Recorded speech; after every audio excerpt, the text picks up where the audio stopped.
الرحمن الرحيم. أعوذ بالله السميع العليم من الشيطان الرجيم من همزه ونفخه ونفسه. بسم الله الذي لا يضر مع اسمه شيء في الأرض ولا في السماء وهو السميع العليم. اللهم ربنا زدنا علما وفهما وألحقنا بالصالحين. وسنقصون تمون سيكونا يوم الخميس nangemo hijriya ngasine wujine ado kamona kati tanna kate ado sikko miladi ujuno hilli tampille do sino hilli kasuna katandi o waken tammu ado nakatonga wa alla kitaben kama alquranul karim kitabe kebe kamenta yang kini bonondi derantanya na di taghyir wa tabdil alla datanga bakka kenga سبحانه وتعالى. نسأل الله سبحانه وتعالى أن يزيدنا علما وفهما وأن يلحقنا بعباده الصالحين. نعم. سورة التحريم. سورة التحريم أكيم بانا كي كندو تحرمون دين چورا. نعم. وري حرمون دين كي بغرا دي كندو يو الله ده هنگا بهم فرام قرآن نغندي hobe ganta kawanyana ige hodo mini ho londira me ho gani maharim allahi qur'ana no gondi agadi haramu kamane kan cingira kekri at-tahrim yanni annabi nyimme sallallahu alaihi wasallama ayanda ho haramu duma gaire nanya allah gama haram allah da sura nyang kanda khibare makana annabi nagirniti haram de ke sabuda ngani odi sura suga di suratu suga fil qur'ana kamete do sura kutamidon nakato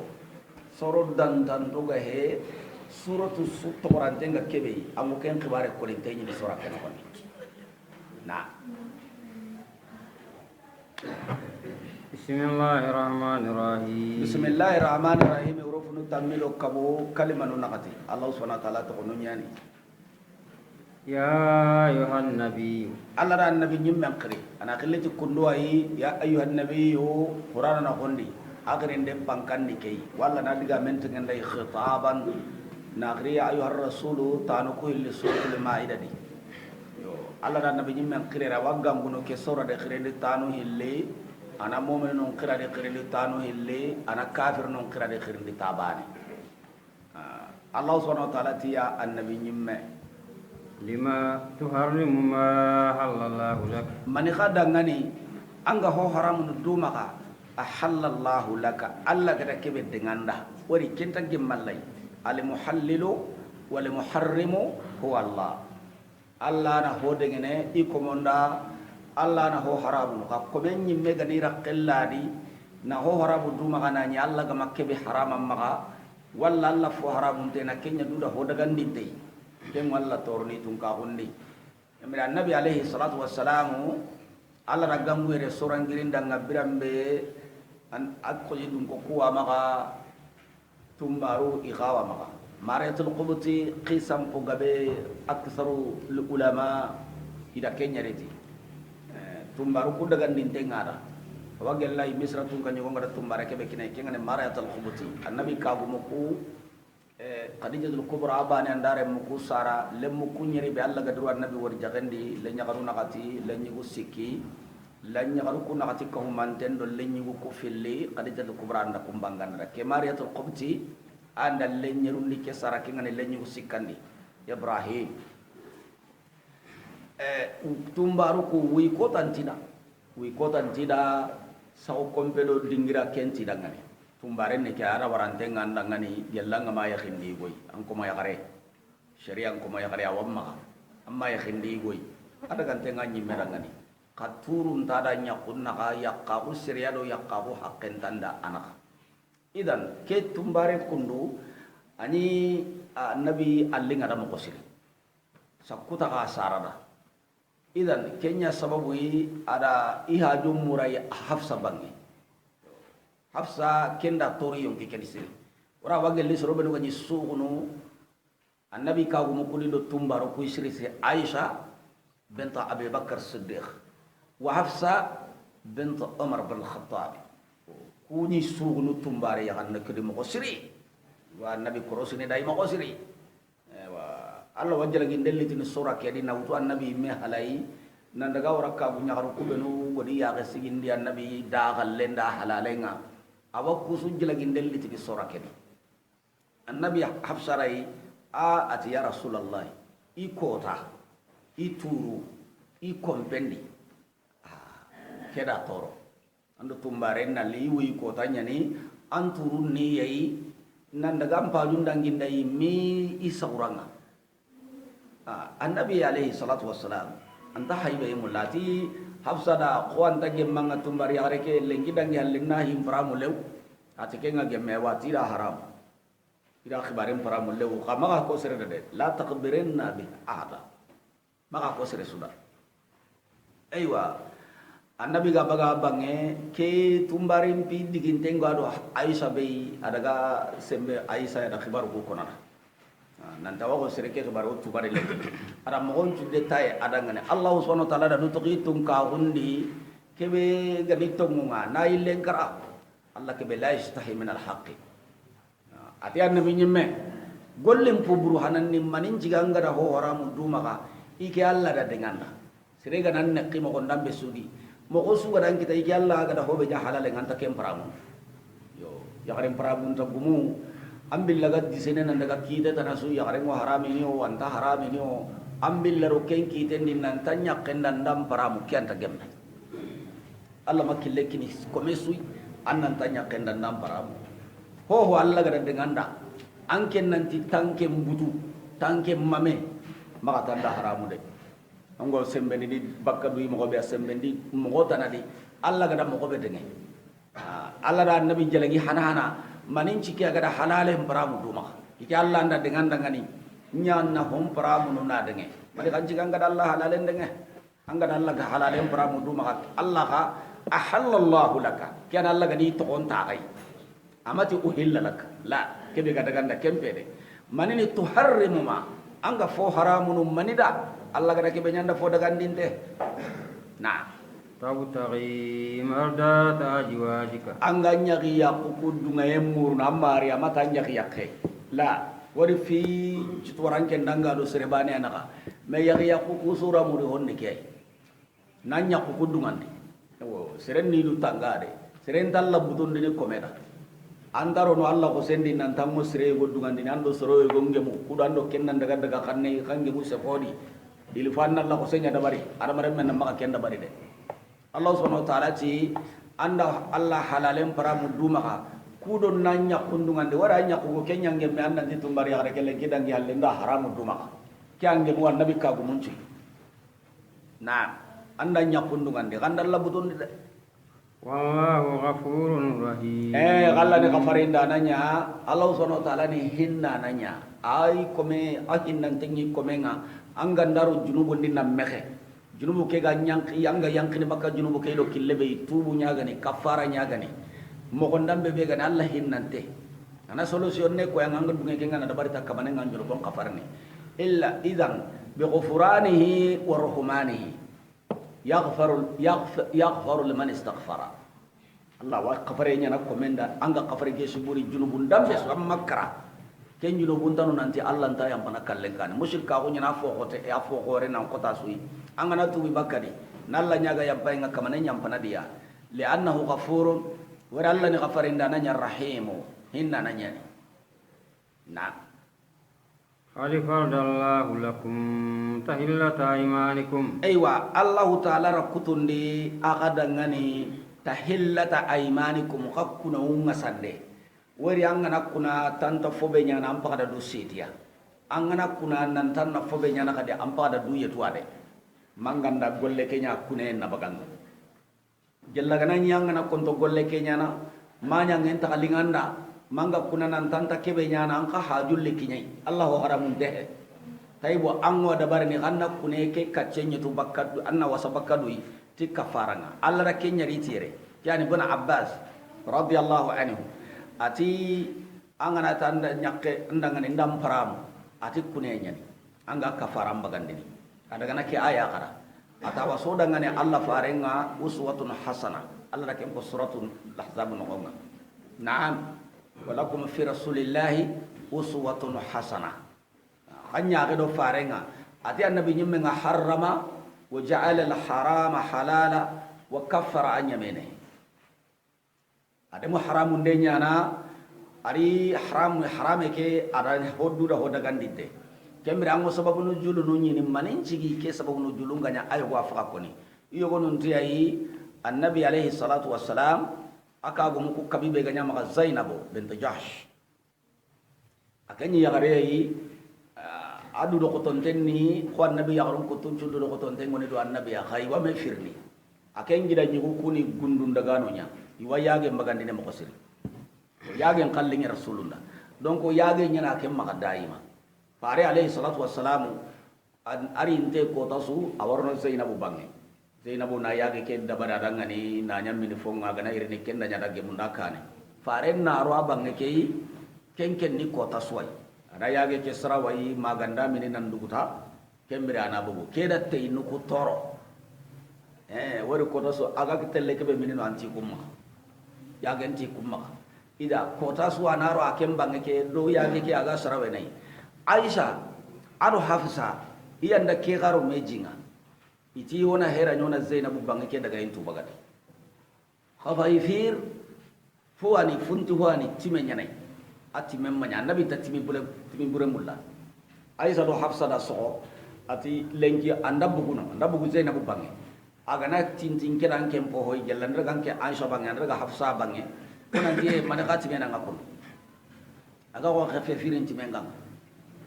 ona tu bagade jamu keri na so keni jambayen ko yetun tenga ti Allah fareng sallallahu alaihi wasallam aga bogo agari idu bana beta banga gari aisha bangi tan ati manika khasana kanda ke fe firi nyai gaba ati ai la ida yaga ni ga jaina mini jaina bu banga de ka ke fe firi timen adaga hafsa bangi kompletun tenya ni ati ndaka ibane ati manika khasana ngakun anda ke fe firi nyai ko kuma ngana ti anda kai nyai gaba kai timen kaganga ati ai ida yage mini zainabu bangede kagel lagana ni ken kasang yayi ganta tu iga kita yage ke ida min nem paraw kene sababu nuzulu tara tayibu anya ya tumbari ya gare keyo anya yage keyo kusuni ho ya Allah ga dengan annabi nyimenda mani banen ciki annabi ga tidi haramu Allah da jilaki na ari na ma wasa adanya kune kafara na kune kafaran bagandi ida nabi magafatina atum bareke na magade mariyatu haram em baga kam ta kafaranga yage ya na minne magafatina mawara ida keni dalle kenden tenga nanti ho wana be haramun tenga haramare mem maga ampo daga ndinte na haramu du maka kenta tellata junubo khorenya awara Allah da haram amma gella gana nya ngam maka angara kodo ke be haramini aba anta ga igana aba ai kunenya ni angana kuna billahi intaka khatiminni kati sere matanda harame kakudu anna kati mini keta anggo di sida min anna kafaranya pardini kata ama asharati masakin angana kunan takenya na arsala gumen di do ko no ngana kunen patam panci mo sidati kunen ni arba nakatuan kunen mo ko no filli kunga junubu be kinyanga i junubu nga kafarni angana ti wallahi ntanya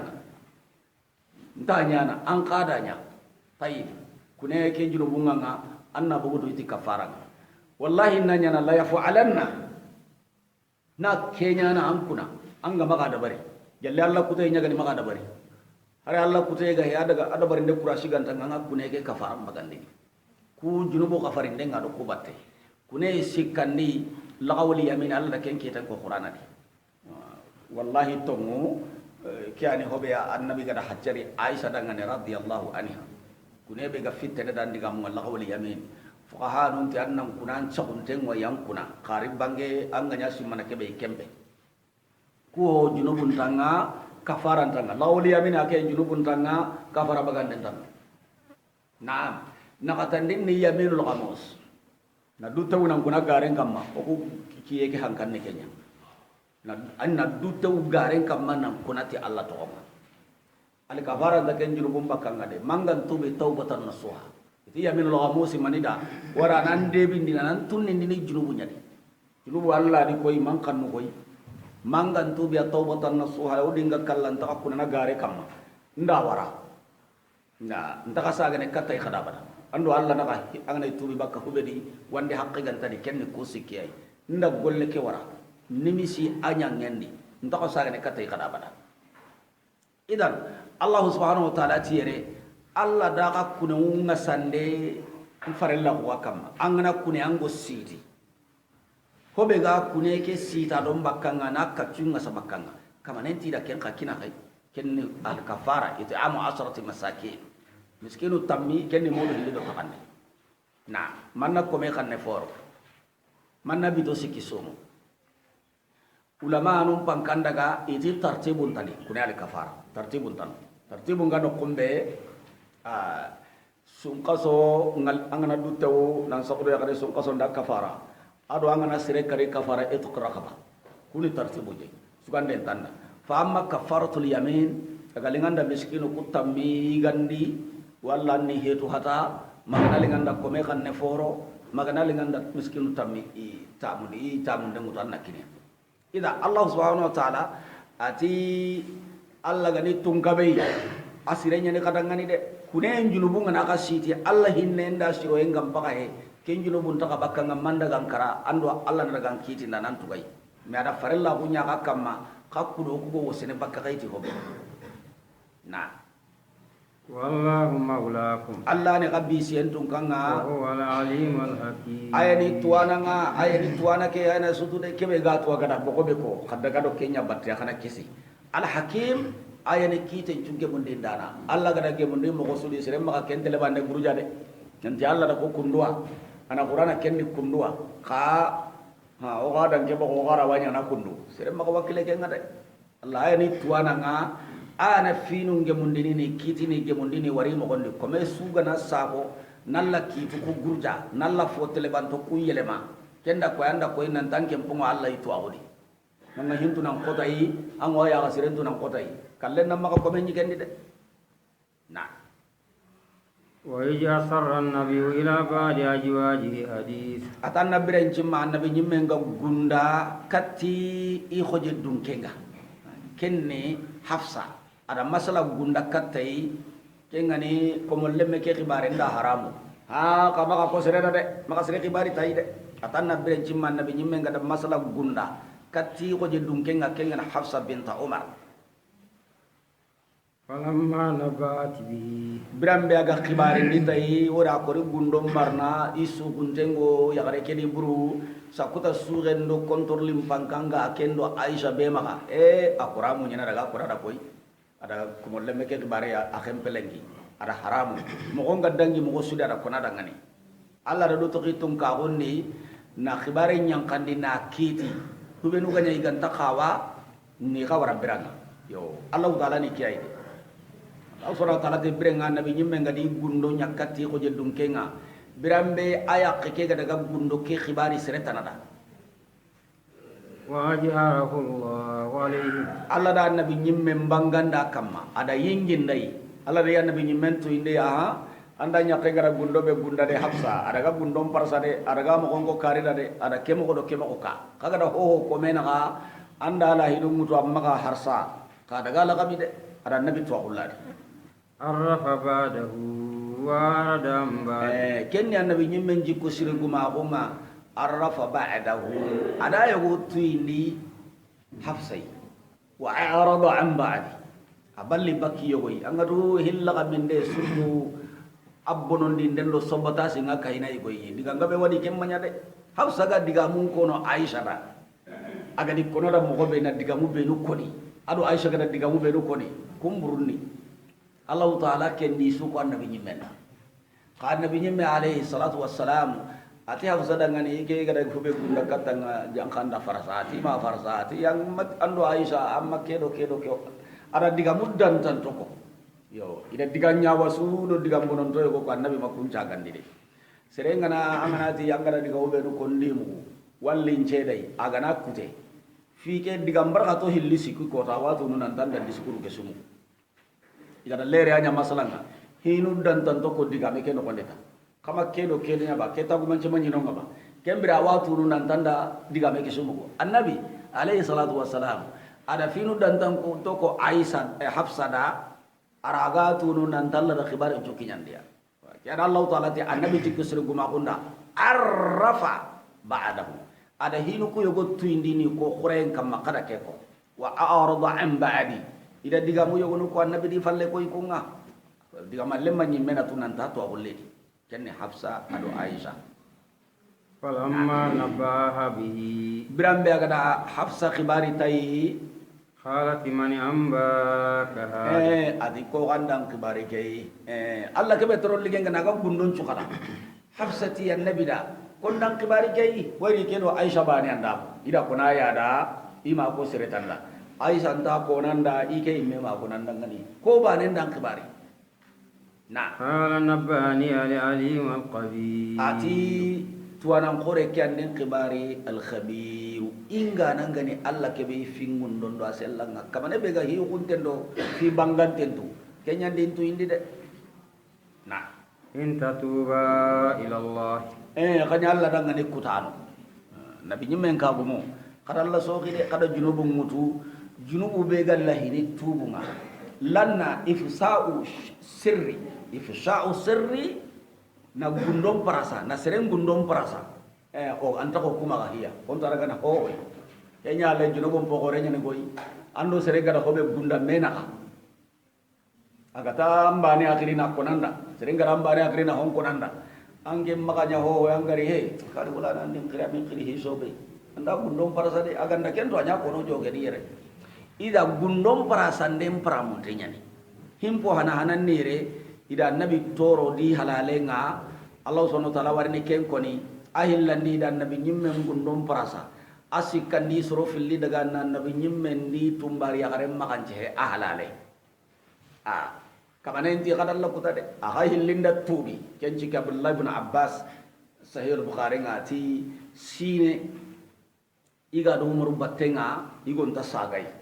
iga mulana tirinde wari damir rum nyallita kaya gare to ko makoni faren ka ka go monni kaboy iga tini yagaru ko hillini koy ku yagaru hilli bi Allah gadi khibaren ko qur'ana di ati mi ga telle hijunga ko daga na hijunga ayang kano ko idi tantawandi ibade da abane iti kanya garu kumpillini sorokui Allah da sorake kara kude ku yagaru hilleya ati umaru adi men jabati adi faya soi ati Aisyah bint Abi Bakar adu Hafsa bint Umar ati ku ani yagaru ku filleya kene Allah subhanahu wa ta'ala ati aganda tubi inta tuba aku nyagaru filli kana sage kata Allah faqad sagat qulubukuma akasondo mummile burude kasondo munyange bakkat tongunga nan nabi nyimme nganketi i khallenga i halale makengo nyana sababu i khana puse maga tellero Allah ko sedi akanya nge tongunga burude na wa in tazahara alayhi aka kum pilliga na mede ma nabi kama wa in tazahara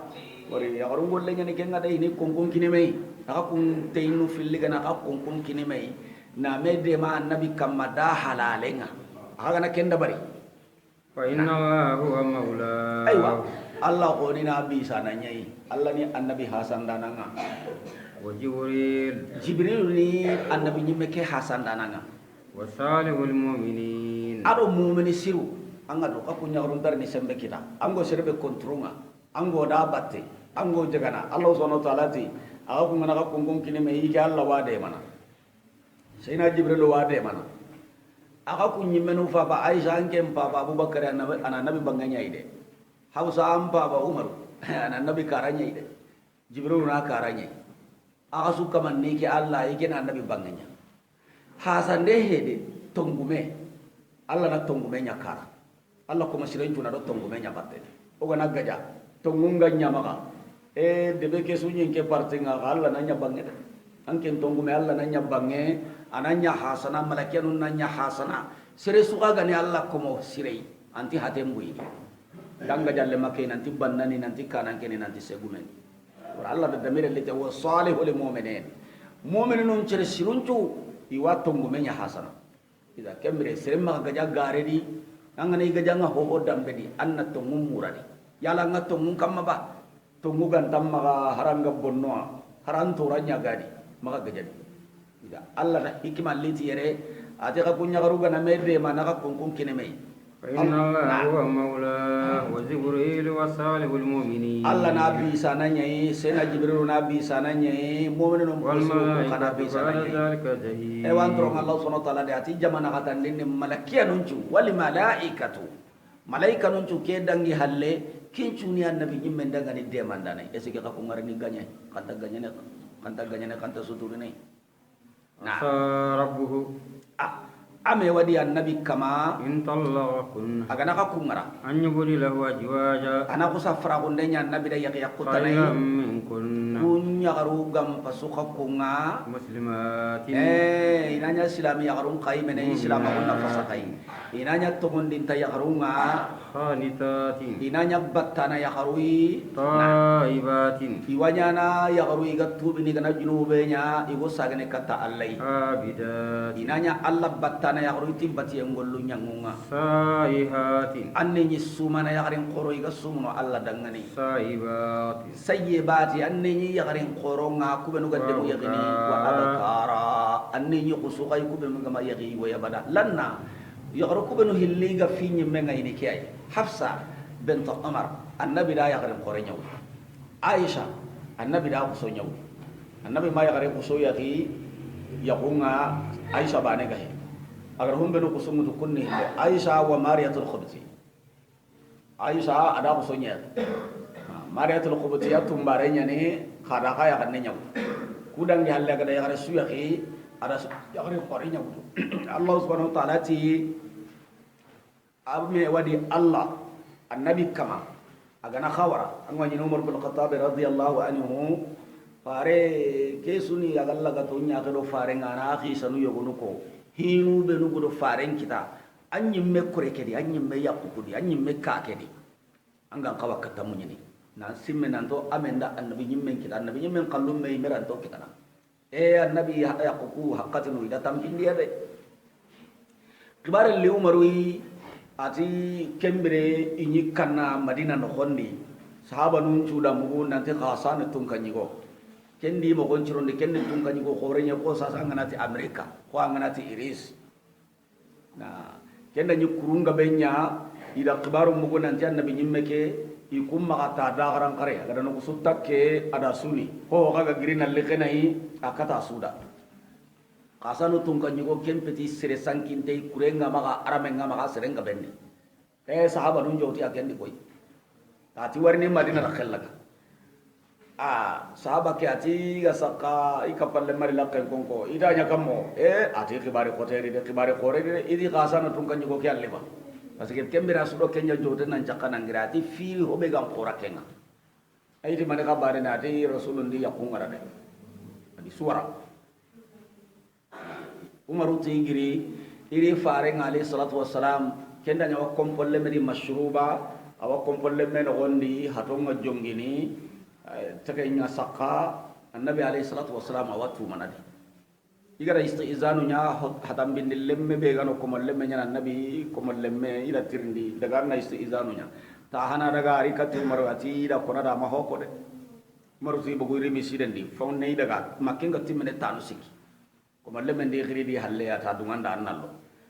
iti anda nya ko ngara ba ti ay mi warade mi wara ka sababu ni mani annabi akuna di akaso nanti tarno ya kare sukama yaruku ida hiya wasu tegendi gana itaku ni gama sala no beno kono banna khorondo tun kan nyugu nyakunga magobe walla gada kenya nga nya kandina yaru kuri sukandenga kota ya nabi alayhi salatu wasalam agama me ati qaso kuna qaso interno ya gare sukama yo interno ya gare sukama wi falasinga ama kinya ya gare suhalakenga hada manda kibare nyunjun nan tadi yakuncu wara umar tu igara tirende ati ayima ya gorong ngara idal singa na Allah mamandi iri nyagare ke hafsa iti akawan ken ko nyana nabiya ati yabo agara anda se hodo na jabi nya koy ita dangani lenki dangi halle maka faren tirindi hoy na brum bingana nya ngalinke tirindi na bure agim maka nakinan maka nya gello kenya gare agado aisha kenya gare be gano aga lingi annabi da makanya gallo kenga de angu annabi ga daga nabuta mure annabi ga butang ngata Allah kana kusa daga butang anta sedan na halaki ke khibare ga nya ko ta tantelli nalle nya kare ke jalegi ma ko siri anda ata Allah subhanahu wa ta'ala annabi nyimme nyani sere su gana butundi Allah wa butta de kaga na butundi Allah na nya mari ana khawara ana ya garu kina ga ibo benu gam pasakai kuiri gandu benu ga ire umaru diri ga koy wa gelli ta ko dingira num po gabe aga na hibe ko kendo Allah ayang kan ngari ni ware medi Allah na ay nyang kan dina ge bundai ida Allah subhanahu wa ta'ala ti asa rabbuhu in talaqakunna aga nay gidan sere annabi maka takawa ya wasaqunu do suqendo dunampinga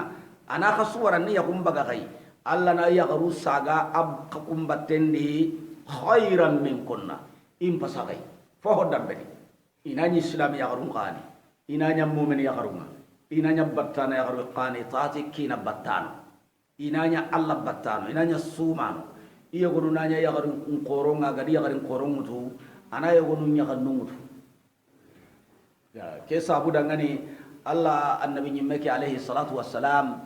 Allah gada ari sugandeni nantana ya garu kuri sugandeni gada lawtu na nabi wutu na la garakam wutu kamanenga di butumra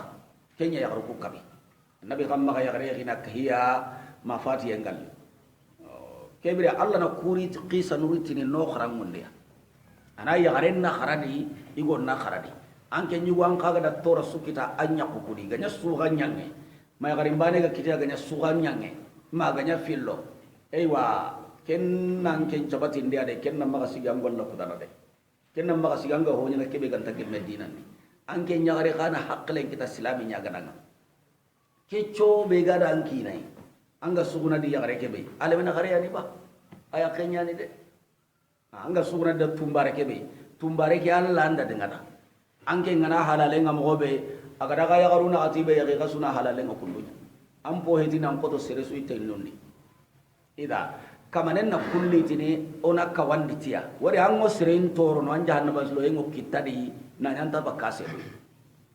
Allah subhanahu wa ta'ala da annabi nyimme nyagaru ada jelagin tengen dia mo siri kaga ma mo kontu Allah na killen kina ga na ka kunde ga se bakkano na ya yakutan no kina ya aka kumbatendi igam pasaka yi ho kamma dunamire mo godo ya gare siro e anu dina kuma ina ka firasu mutain de siro yi ga suga na bare joni taibu fa kibare ngana dangi do duna kutenna i kunyi meno ka siro hille an chukuno me anda wari Aisha ado Hafsa hobe ganani ido sereta nanaka i kunni kunkun kini me wakka hinande koy kudo nan chugu faren ka gume tanadi kudo nan chugu sereta nadi hille wa me demana kay kunyi mega hille ya gen cigin tenna medi bane nga sugunu bane ndi ka hobe ga do ko galle mon ni gannin chuure hari kenya ni gannin ko maka ko angana fonya igonda ngana me nyata kenya cike Aisha annabi alayhi salatu wassalam Hafsa arina ndake arawai sorne khaybara raqenga rage agada kebe kay khi safiyatu akhani surana khorenye kun sorne am ko siri wastro gondi hinuntu na igaddi lingun dabari na nabi lingun dabari ni kinai ira wakenga Hafsa kempila igandelli annabi bange annabi ana Aisha bange nya kota adi gande kebane di gande choro na gemundi na kini tumbar lemenga na daga kini faren sallallahu alaihi wasallam aga Aisha be bangi gella gadari ngari tawatu wado kapalle makke gande nya hayri kenyi gande kanda same annabi gana iga suike gande gendaran taiga wari ya ay gandul munyani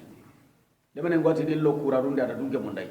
na dunya ko yiwa bakka na dunge mundai na dukki kittake do igande kolle pregeti nan daga wari kabbipu nore ngare fillo annabi ado sahaba nu ngata hono ati kama suwa de to ngun ko anya kunna kade ata haka suwa de asuwa kada igande ke horo ira horo na ro no raketu ndi daiga ada no raketu kutta hundi medi ay mega di kallenda bari agarariti sahaba nu nda kaiga ada no rasire ke utu aga kebe no ren kara na no rasire ke kinai na no raketu ko kinai hanki ti to munye إذا الله سبحانه وتعالى نقول قصة النبي من قصة قطونيا خيري ولكم في رسول الله أسوة حسنة كده كني سلمكم كده سممكم بنا أبري ممانشوالي أكيد فينو نيامو كبي وكنا توكيدا يبانتا والله لمندي وفارين كلن كما إذا الله سبحانه وتعالى سوغي أواسرين كنا jahannama iguya uranga sugunu kebedi angana kontai bane tan ngokon hasida ko ngare non angkara seren ko ni angada hasida ko ta anta ka ho ngonai hari na kita nak kari anggoda solusi kita ngakarni akan karena lawan miliani tayyib igo ngana bina kira bukan kompen tayyib kenta ke bali ba aywa kempe di igu ngoton ta igo kenni kenni go goton ta ko nyai kan ke mai be ka ke bali kana ma mai be na anta to kenni hakkle sirguma ko wori ganni tambe nya de yaru ko nyigu jigandi koy ya nyi sorgona isuke nya angana ko hakuto igo nga tay mbanen khani ibuten koto akana wurundi maka gan kati ko hakkita na kuto igo angana dorke kutai tay mbanen ka wajibi akana hera kuto na dorke kutai ango igandi nan ko tanga mo gombe tay mbanen kawidu do koto na iga ko tanga ina igandi taywa ari fil khabari nanti kenyi go akenyi me fonta maka aya garu ku imakipai garu kunta kipenai koy ay meda gotin ta kunya ana ille ngana kare adi ana to ana so ke bane bange ma ille ngang kare ma khuray ngam bogu ama ho higa de ani ta salle mudu ana resiki bamballe ngani rak xem kuju kuju nati alhamdulillah lengi gendang on to kota tanat oh kete imbane da simma ko to aga dai ke yare bange ana so nya karna da aga sa ge ya ko ta ngana fera ko tayibu qisa fillande nya hay sheikh nga kore katta kebe yi te imbane akentini igo ngana gri bunnendi anati ti igo keda ngana anare kompede de angana ro kompede di so ko ngano anne kari ya kana igan dunya to kada ngane no igo naro kompende ana ige ana samari dan dukuta ane kitu dira kunyang kana bagu keimbi kalle akem make ngurtu itara ngani anke ya gada sugen ko yi serebe ata ketinan daga yimbe nyakari kompende an kana yimbe kuma kompendi agenda ga suanya gija koy da suanya gija kompendi mayimbe ga kompel lagana tayyib ida al muhim ni do mani suge wajibi islamin nan jo islamin be kan tasugno dina gume hetan naam an kan tasugno so an ngana dayus igondo yakare an suguna nyakendia an kan tasuguna nyakendi so an ngana dayus wajibi nyanan nan cuwa nyakendi ya garen ka wajibi nyan annan cukan kina di yo kasuge kemma kambaganda Allah kallen daga kinya na to nyangunde anke nyugo maka sugu ya garen di buru mango daga na jeni gares tugu masakai manga daga na jeni khira kam mama kengo nyana ya garen da torai na nya bari ten mango ntaka daga na gares sitai Allah da aye nyang kan diken surobe no igai ya garin tangantum muhsinatul ghafilat igo jeni gares saqiya ida anke nyagare kana nya sugana nga kenni anki na kanuenya kamma kanyanga tugumana de tugumando suge intakille kenna nya sababu